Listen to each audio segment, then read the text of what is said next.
यार तुम्हारे मन में पॉइंट आ रहा होगा ना कि यार ये इस चश्मे में, इस काले चश्मे को क्यों पहन के घूम रहा है, ये तो सन ग्लासेस हैं, ये धूप में पहनते हैं। देखो तुम्हारे साथ भी ऐसे कुछ हो रहा है।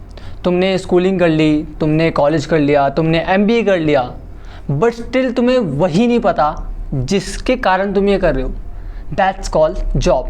तुम्हें जॉब चाहिए ना।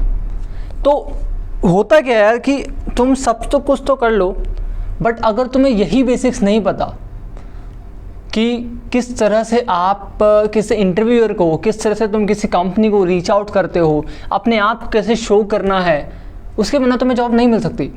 बट डोंट वरी, मैं यहाँ पे तुम्हें ब्लेम करने नहीं आ रहा, तुम्हें यहाँ पे सॉल्यूशन मिलेगा, right. And I am 100% damn sure कि इस वीडियो के बाद तुम कभी कंफ्यूज नहीं होगे कि यार मैं जॉब कैसे ढूंढूं, मैं इंटर्नशिप के लिए या जॉब के लिए सेलेक्ट कैसे हूँ, रिज्यूमे कैसे बिल्डअप करना है, लिंक्डइन कैसे बिल्डअप करना है, अपने आप को कैसे शो करना है, इंटरव्यू कैसे देना है। वो सारे सवालों के जवाब तुम्हें इस वीडियो में मिल जाएंगे।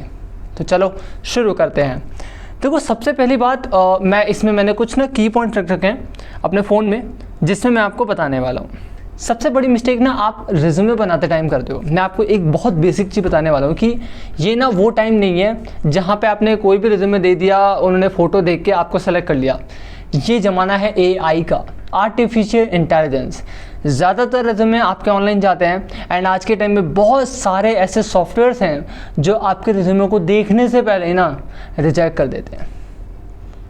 आपका जो रिज्यूमे है वो AI ऑप्टिमाइज है, ये नहीं है, ये बहुत इंपॉर्टेंट है। बट एक AI ऑप्टिमाइज रिज्यूमे बनता कैसे, एक ऐसा रिज्यूमे कैसे बनाएं जिसके कारण वो पहली बात तो सॉफ्टवेयर रिजेक्ट ना हो, दूसरा जब एक इंटरव्यूअर जो उस रिज्यूमे को देख रहा है वो रिजेक्ट ना कर पाए। मैं आपको बताने वाला हूँ कि एक रिज्यूमे कैसे बनाते हैं। देखो मोस्ट लोग गलती क्या करते हैं कि वो ना एक अट्रैक्शन पार्ट नहीं रखते, वो सिर्फ अपना इंट्रोडक्शन देते हैं, वो थोड़ा बहुत बताते हैं अपने ग्रेजुएशन के बारे में, क्वालिफिकेशन के बारे में, अपने हॉबीज़ के बारे में, फिर वो है ना I am here bye declaring. भाई देखो दिस इज़ नॉट समथिंग जो तुम, मतलब ये स्कूल का एप्लीकेशन नहीं है, दैट्स योर रिज्यूमे। और रिज्यूमे का मतलब होता है कि आप यहाँ पे अपने स्किल सेट को दिखा रहे हो, अपने कोर स्किल्स को दिखा रहे हो, अपने सब कोर स्किल्स को दिखा रहे हो, अपने कुछ पर्सनल चीज़ें जो आपने कर रखी हैं अपनी लाइफ में, कोई पर्सनल इवेंट आपने कर रखा है, उस पर्टिकुलर स्किल सेट को लेके आपने कुछ पर्सनल एक्टिविटीज़ करी है या किसी और के लिए कोई काम किया है। जितनी ज़्यादा चीज़ें आप अपने स्किल सेट को लेकर दिखाओगे ना, उतनी ज़्यादा चांसेस हैं कि वो लोग आपको सेलेक्ट करेंगे। Let me show you. अब ये मेरा रिज्यूमे है, ठीक है, दिस वन। अब ये बहुत छोटा रिज्यूमे है, लास्ट मैंने इसको शायद 2021 में ही इसको अपडेट किया था। उसके बाद मेरे पास ये फिर मैंने अपडेट नहीं किया, मतलब मेरे पास ऑनलाइन होगा, ये थोड़ा सा पुराना है बट स्टिल मैं आपको बताता हूँ। मेरे जो रिज्यूमे है इसमें सबसे पहले मैंने आपको पर्सनल डिटेल्स दे रखी है, अब नवराज पाठक एंड साइड में अपना थोड़ा बहुत, बट स्टिल इसमें छोटा सा पार्ट है जहाँ पे मैं बता रहा हूँ कि हाँ भाई मैं बैचलर ऑफ आर्ट्स कर रहा हूँ, जो कि मैंने 2022 में ड्रॉप आउट कर दिया था and senior secondary commerce student हूँ जो पास आउट हो चुका है। उसके बाद मैंने बात करी कि भाई मैं कौन हूँ, है ना, सेल्स एंड मार्केटिंग। भाई भर भर के ना मैंने लिख रखा है मैं क्या करता हूँ, सेल्स एंड मार्केटिंग। मैंने ग्राफिक डिज़ाइनिंग के अंदर जो इंटर्नशिप कर रखी है मैंने वो चीज़ लिख रखी है, आप देख सकते हैं यहाँ पे, ठीक है। उसके बाद ये देखो, लेट मी शो यू, देखो, ठीक है, मैंने यहाँ पे लिखा है कि मैंने और क्या कोर्सेज कर रखे हैं, क्योंकि ना यहाँ पे ना लोग आपको ढूंढ रहे हैं ना, वो ये ढूंढ रहे हैं कि आप कितना ज़्यादा काम किसी ओनर का आसान कर सकते हो, राइट। आप किसी कंपनी को क्यों जा रहे हो, ताकि आप उसका काम आसान कर सको। आज के टाइम में मेरी एजेंसी को किसी एडिटर की नीड क्यों है, ताकि मेरा जो एडिटिंग वाला पार्ट है वो इजी हो जाए। एक स्क्रिप्ट राइटर की नीड क्यों है, ताकि जो स्क्रिप्टिंग वाला पार्ट है वो इजी हो जाए। एक सेल्स पर्सन की नीड क्यों है, ताकि वो जो सेल्स वाला पार्ट है वो इजी हो जाए, राइट। तो मैं किसी को अगर हायर कर रहा हूँ, क्योंकि आज की डेट में ऑफकोर्स हमें हायर करना पड़ता है, तो मुझे लोगों के अंदर वो चीज़ें देखनी पड़ती है। मैं क्या देखता हूँ कि उसने ना एक्स्ट्रा कितनी चीज़ें कर रखी है अपने आप को डेवलप करने के लिए। तो मैं आपको एक ओनर पर्सपेक्टिव देने वाला हूँ इस वीडियो में, मैं आपको बताता हूँ। यहाँ पे मैंने लिख रखा है पब्लिक स्पीकिंग कोर्स, जो कि मैंने यूडेमी से किया था 2021 में, है ना। फिर मैंने लिखा है यहाँ पे Adobe Photoshop, Adobe Illustrator, digital marketing, social media marketing, client interaction, client relationship, sales force, MS Excel. मैंने घंटा आज तक नहीं छुआ, बट ये इतना बेसिक है ना कि आप लिख दोगे, आप एक घंटे वीडियो देख लो, आपको समझ आ जाएगा। उसके बाद मैंने यहाँ पे वर्क सैंपल्स दे रखे हैं, पोर्टफोलियो लिंक। अब आज के डेट में क्या होता है कि कई बार मेरे पास लोग आते हैं कि sir I am a video editor from last 6 years but मेरे पास काम नहीं है, आप सैंपल भेजो। भाई अगर किसी बंदे पे डेली बेस पे 10 से 15 मैसेजेस आ रहे हैं ना, वो तुम्हारे वर्क सैंपल को देखे में ना रिजेक्ट कर देगा। वर्क सैंपल नहीं है कोई फ़ायदा नहीं है, अपना वर्क सैंपल बनाओ। आप कोई भी मतलब आप ग्राफिक डिज़ाइनिंग कर रहे हो, आप डिजिटल मार्केटिंग कर रहे हो, ठीक है। अब आप बोलोगे कि भाई मैं तो MBA स्टूडेंट हूँ, मैं क्या करूँ? MBA स्टूडेंट हो ना आपने क्या कर रखा है? आपने मार्केटिंग में कर रखा है, आपने सेल्स में कर रखा है, आपने HR में कर रखा होगा, है ना। HR में बहुत सारे पार्ट्स होते हैं, रिक्रूटमेंट होता है, ट्रेनिंग्स होते हैं, ऑपरेशंस होते हैं, राइट। तो आप जो भी पार्ट्स के लिए जॉब के लिए अप्लाई कर रहे हो, उसमें कुछ भी अगर आपने किया हो, कोई भी प्रोजेक्ट आपने डन किया हो, वो आप बनाओ। एक ना मतलब ब्लॉगिंग काइंड ऑफ सेक्शन बनाओ कि भाई मैंने ना ये चीज़ें करी थी, मैंने ये रिसर्च कर रखा है, ये चीज़ें कर रखी है, जो कि आपको अलग करेगा बाकी लोगों से। यहाँ पे मैंने एक एडिशन डिटेल्स जो लिखी थी मैं आपको दिखाता हूँ। लेट्स यूज जस्ट सी, देखो मैं आपको पढ़ के सुनाता हूँ। I am in 4% student in India who start internship in the age of 16 as a graphic designer. I learned Adobe Photoshop and Adobe Illustrator with the help of YouTube and my own practice. Next is, in just 6 months, I can perform better than a student who has 2.5 years of experience. And at age of 18, I can manage 100 plus member of my team. You know why? क्योंकि उसके पास 2.5 साल का experience था, but वो हर दिन के 1 से 2 घंटे देता था, मैं हर दिन के 5 से 6 घंटे देता था। इसी चक्कर में 6 मंथ्स के अंदर अंदर मैं जिस कंपनी में गया था मैं अच्छा परफॉर्म कर पा रहा था, जिसके बाद 2.5 साल का एक्सपीरियंस था, right. And I am talking about 2019 और 20 के इनिशियल टाइम जो था, ठीक है। और at the age of 18, because उस टाइम क्या पार्ट हुआ था कि I am in a network marketing and doing a lot of things. तो मैं ड्रॉप शिपिंग करता था, ड्रॉप शिपिंग साथ में करता था, नेटवर्क मार्केटिंग करता था। I had a lot of people in my team जिनको मुझे मैनेज करना पड़ता, जिनको मुझे बताना पड़ता है, जिनको समझाना पड़ता था कि मैं क्या क्या कर रहा हूँ। तो मैं ट्राई ये करता हूँ हमेशा, जब भी आपको रिज्यूमे बना रहे हो अपने बारे में लिखो। आपकी कोर स्किल्स क्या है, आपकी सब कोर स्किल्स क्या है, आपने पर्सनल लेवल पे कहीं पे अगर इंटर्नशिप किया है या आपने कहीं कोई जॉब कर रखा है। बिकॉज होता है ना कई बार, जैसे मैंने जो फर्स्ट टाइम इंटर्नशिप करा था वहाँ भी मैंने मतलब जबकि मैं पहली बार जा रहा था, वहाँ मैंने लिखा था I done internship in Navraj advertiser for 3 months। Navraj advertiser basically मेरे फादर साहब की कंपनी से जो मेरे नाम पे थी, और इट्स अ प्रिंट मीडिया। आज के टाइम में उसका नाम नवराज आर्ट्स है। तो मैंने लिखा, क्यों लिखा भाई? क्योंकि विदाउट एक्सपीरियंस ना लोग आपको पूछेंगे भी नहीं। तो इट्स ओके अगर आप फेक एक्सपीरियंस लिख रहे हो, it's very very okay, but लिखो क्योंकि ज़रूरी है ना। आप किसी स्कूल का नाम लिख लो, आपने कुछ भी कर रखा, आपके दोस्त होंगे ना यार, बनाओ, नहीं है तो बनाओ। नेटवर्क के थ्रू कोई नाम लिखो एंड उसको एक्सप्लेन करने की नॉलेज लिखो कि आप क्या बताने वाले हो। एंड मैं कह रहा हूँ आपके चांसेस 80% तक बढ़ जाएंगे, ठीक है। तो ये था रेज्यूमे बनाने का तरीका। होप आपको समझ आया मैं क्या बताना चाहता हूँ। और अब मैं आपको बताने वाला हूँ सेकेंडरी थिंग, जिसको हम कहते हैं लिंक्डइन। बहुत से लोग पता क्या करते हैं, वो रिज्यूमे तो बना लिया, बट आज का ट्रेंड क्या है, आप किस पे ट्रस्ट ज़्यादा करते हो? अगर आप प्रोफेशनलिज्म की बात करो ना तो हम लिंक्डइन को देखते हैं, है ना। मैं अभी आपको इसमें प्रोफाइल दिखाऊंगा, बट उससे पहले मैं आपको समझाता हूँ कि एक लिंक्डइन की प्रोफाइल बनती कैसे है, राइट। देखो लोग सबसे बड़ी गलती पता क्या करते हैं ना, कि अगर आप प्रोफेशनल हो you have to show your face. अब बहुत से लोग क्या करते हैं, कोई भी पिक डालते हैं, मत करो।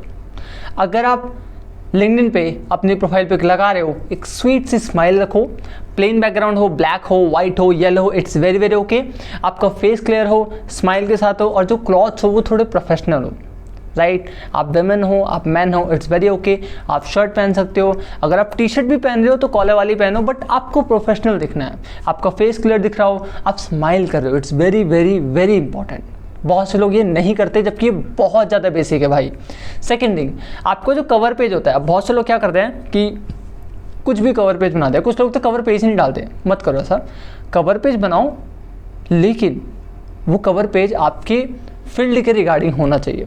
आप HR हो, आप इंजीनियर हो, आप डिज़ाइनर हो, आप मार्केटर हो, आपको जो कवर पेज होना चाहिए वो आपके फील्ड के अकॉर्डिंग बनना चाहिए, जहाँ पे आपका फेस भी आ सकता है, थोड़ी बहुत डिटेल्स आ गई। कोशिश ये करो कि जैसे अगर हम जो हमारा लिंक्डइन वाला पार्ट होता है, अगर आप ये ध्यान से देख पा रहे हो, मैं जो दिखा रहा हूँ आपको, उसमें आपका जो कवर पेज में शब्द वाले होना चाहिए, सेक्शन जो होना चाहिए वो क्लियर होना चाहिए। It's very very important. And आज की डेट में तो चैट जीपीटी है भाई चैट जीपीटी आपकी हेल्प कर सकता है कि आप उस कवर पेज में क्या डाल सकते हो, उसमें सारा कुछ सिखाओ। नेक्स्ट वीडियो जो मेरी आने वाली है वो प्रॉम्प्ट राइटिंग के ऊपर ही होने वाली है, जिसमें आपको बताऊंगा कि प्रॉम्प्ट राइटिंग कैसे करते हैं। बट इससे पहले मैं आपको छोटा सा एक आइडिया देता हूँ कि अगर आपको कन्फ्यूज़न हो रही है कि आप कवर पेज कैसे बना सकते हो, तो चैट जीपीटी को समझाओ कि आप क्या हो, आपने क्या किया है, आपको कैसा कवर पेज चाहिए, ठीक है, वो आपको बना के दे देगा।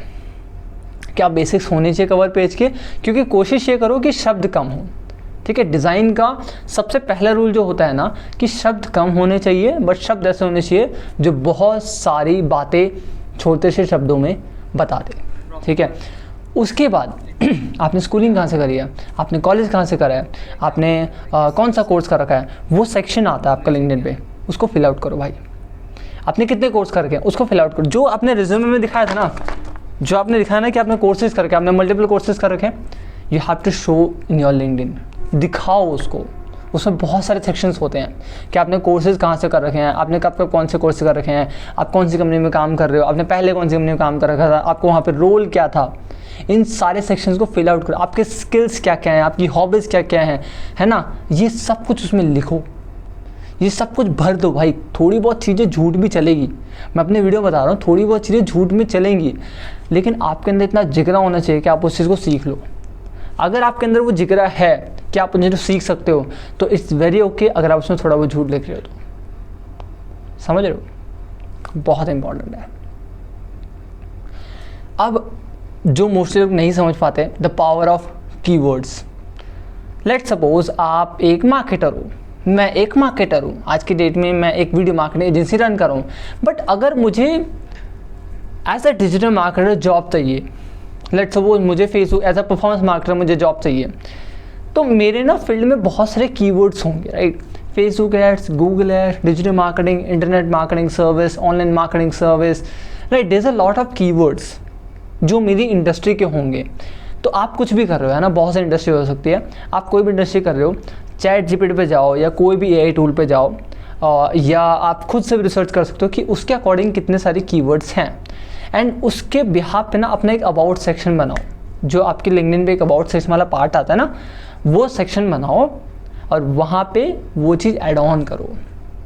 आपको एक बड़ा लंबा सा अबाउट सेक्शन बनाना है जिसमें आप अपने आप को इंट्रोड्यूस कर पा रहे हो, अपने एक्सपीरियंस को इंट्रोड्यूस कर पा रहे हो, आपका जो कोर है, आपके स्किल सेट का जो कोर है, या आपको जो पर्सनल एक्सपीरियंस का कोर है, उसको इंट्रोड्यूस कर पा रहे हो विद ऑल द कीवर्ड्स जो कि आपकी प्रोफाइल को मैच करते हो। इसका यूज़ क्या होगा, देखो जो भी एचआर है ना, अगर मुझे भी किसी को हायर करना पड़ता है तो मैं ट्राई करता हूँ कि मुझे सोशल मीडिया से ही मिल जाए, मुझे लिंक्डइन से ही मिल जाए, मुझे इंस्टाग्राम से ही मिल जाए। बट यहाँ पे मैं इंस्टाग्राम को इंक्लूड नहीं करूँगा, मैं लिंक्डइन की बात कर रहा हूँ। मैं लिंक्डइन पे जाऊँगा, क्या मुझे आपका नाम पता है?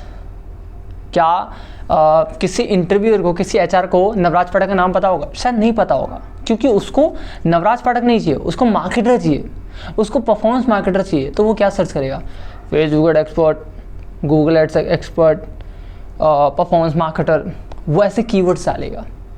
समझ रहे हो? एंड अगर आपका जो प्रोफाइल, अगर आपकी जो प्रोफाइल है वो कीवर्ड ऑप्टिमाइज है, तो मोस्टली चांस ये है कि आप मिल जाओगे।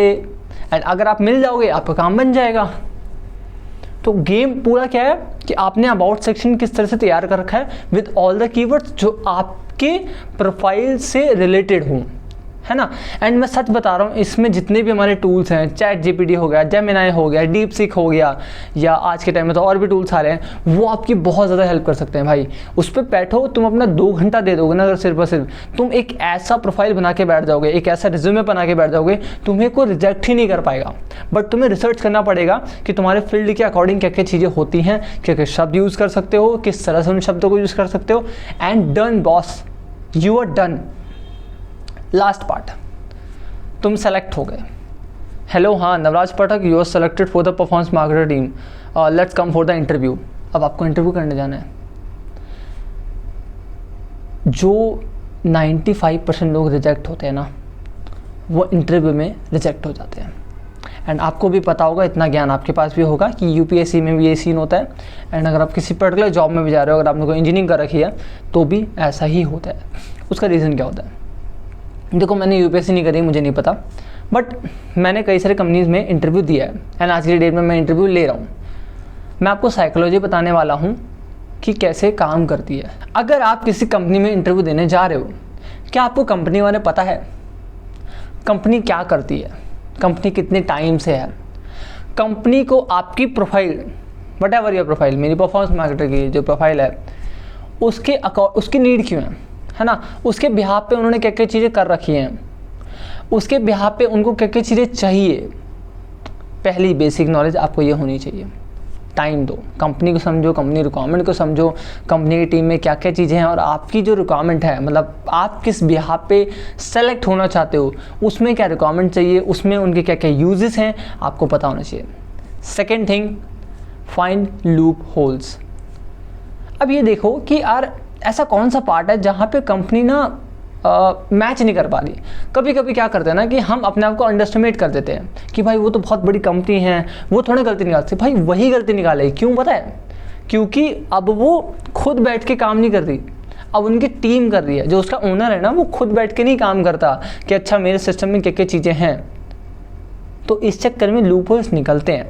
अगर आप 2 घंटे पे बैठ जाओ ना, 1 घंटे बैठ जाओ ना, तो आप 5 कंपनी के 5 लूप होल्स निकाल सकते हो कि ये यहाँ पे गड़बड़ कर रहा है, ये यहाँ पे गड़बड़ कर रहा है, ये यहाँ पे गड़बड़ कर रहा है। And this is the game boss. अगर आपने उस कंपनी का लूप होल निकाल लिया और उसका सॉल्यूशन निकाल लिया, तो अब आप वहाँ पे जॉब लेने जा रहे हो, आप कंसल्टिंग देने जा रहे हो। एंड अगर आप कहीं भी एज एन इंटरव्यूअर जा रहे हो, you think like that you are a consultant. अगर आप एज अ कंसल्टेंट तौर पे जाओगे, बैठोगे ना, आप पे नॉलेज है, आपको पता है कंपनी के बारे में, आपको अपने स्किल के बारे में पता है, आपको अपने स्किल की जो इंडस्ट्री है उसके बारे में पता है, वो कैसे काम करे, उसकी कितनी ग्रोथ है और आप कैसे हेल्प कर सकते हो उस कंपनी की और किस लेवल पे कर सकते हो, तो आपको घंटा कोई रिजेक्ट नहीं कर सकता। एंड मैं लिख के दे रहा हूँ, क्योंकि 2021 के बाद मैंने जितने भी इंटरव्यू दिए ना भाई, मैं आज तक रिजेक्ट नहीं हुआ। मैंने अगर कंपनी को रिजेक्ट किया तो मैंने किया है, उससे पहले मैं बहुत रिजेक्ट हुआ। मैंने कहा मैं रिजेक्ट नहीं हुआ, मैं बहुत रिजेक्ट हुआ भाई। मतलब मैंने ऐसा समझो कि 40-50 इंटरव्यू दे रखे हैं, उसमें से मैं 25 से 30 में रिजेक्ट हुआ हूँ। 2019 से लेकर जो 2020 लास्ट तक मैंने इंटरव्यूज़ दिए, मैं बहुत रिजेक्ट हुआ हूँ। लेकिन उसके बाद मैंने ना जब गेम मैंने पकड़ लिया कि चीज़ें कैसे काम करती है, मैं रिजेक्ट ही नहीं हुआ। चाहे मैं ग्राफिक डिजाइनिंग के लिए गया, चाहे मैं सेल्स एंड मार्केटिंग के लिए गया, चाहे मैं परफॉर्मेंस मार्केटर गया, चाहे मैं सोशल मीडिया मार्केटर की तरह गया, मैं कभी रिजेक्ट नहीं हुआ। क्यों? क्योंकि मुझे गेम पता चल गया था कि चीज़ें काम कैसे करती है। इसमें एक बात और बताऊंगा जो मैंने सीखी थी अपने लास्ट इंटरव्यू से। अगर आपने मल्टीपल चीज़ें कर रखी है, जैसे मेरे केस में क्या है ना कि मैंने मल्टीपल चीज़ें कर रखी थी। मैंने ग्राफिक डिजाइनिंग को एक्सप्लोर कर रखा था, डिजिटल मार्केटिंग एक्सप्लोर कर रखा था, फिर मैंने सेल्स एंड मार्केटिंग को एक्सप्लोर कर रखा था।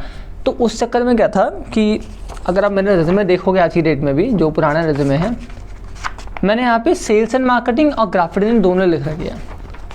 आपको पता क्या करना है, अगर आपने अगर ऑफकोर्स अगर आपने कॉलेज का रखा है, आपने MBA का रखा है तो आपको पता होगा। लेकिन अगर आप किसी पर्टिकुलर स्किल के लिए जा रहे हो तो आपको जो रिज्यूमे बनाना है उसी पर्टिकुलर स्किल के अराउंड वो रिज्यूमे बनाना है। अगर मेरे को आज की डेट में जॉब चाहिए होगी ना, तो मैं सेल्स एंड मार्केटिंग की एक अलग रिज्यूमे बनाऊंगा एंड ग्राफिक डिजाइनिंग की एक अलग रिज्यूमे बनाऊंगा एंड उसी तरीके से मैं कंपनी के पास जाऊंगा। इससे क्या होगा, उसको क्लैरिफिकेशन मिलेगा कि हाँ भाई, मैं ये बंदा ग्राफिक डिजाइनिंग के लिए बेस्ट है, ये बंदा सेल्स एंड मार्केटिंग के लिए बेस्ट है। बट अगर मैं दोनों प्रोफाइल को शो करना स्टार्ट कर दूंगा, गेम हार जाओगे, ये मत करना। सो दिस इज समथिंग जो मैं आपको बताना चाहता था। एंड अगर आपको जानना है, अगर आप लेट्स सपोज एक स्टूडेंट हो या एक बिजनेस ओनर हो या आप जॉब करना चाहते हो या कर रहे हो एंड आपको वीडियोस बनानी है, आपको यूट्यूब पे ग्रो करना है, तो मैंने ना एक वीडियो बना रखी है जो आप इधर क्लिक करके देख सकते हो। एंड उस वीडियो में मैंने आपको बता रखा है कि यार यूट्यूब पे अगर आप वीडियोस बना रहे हो तो आपको किन किन बातों का ध्यान देना चाहिए। And this is not about the YouTube. अगर आप किसी भी प्लेटफॉर्म पे वीडियोस बना रहे हो तो मैंने यहाँ पे आपको सारी बेसिक चीज़ें बता रखी है। तो आप यहाँ पे क्लिक करके उस वीडियो को देख सकते हो और अपनी इस वीडियो जर्नी को और ज़्यादा इन्हांस कर सकते हो। अभी के लिए अगर आपको ये वीडियो अच्छी लगे, अगर आपको लगा कि हाँ यार इसके बाद तो मुझे जॉब मिल ही जाएगी, तो तो आप इस वीडियो को लाइक कर सकते हो, इस चैनल को सब्सक्राइब कर सकते हो। आप कमेंट करो भाई, आपको प्रॉब्लम कहाँ आ रही है, प्रॉब्लम आ रही है, इट्स ओके, आप कमेंट करो, मैं आपकी हेल्प ज़रूर करूँगा। अभी के लिए थैंक यू सो मच।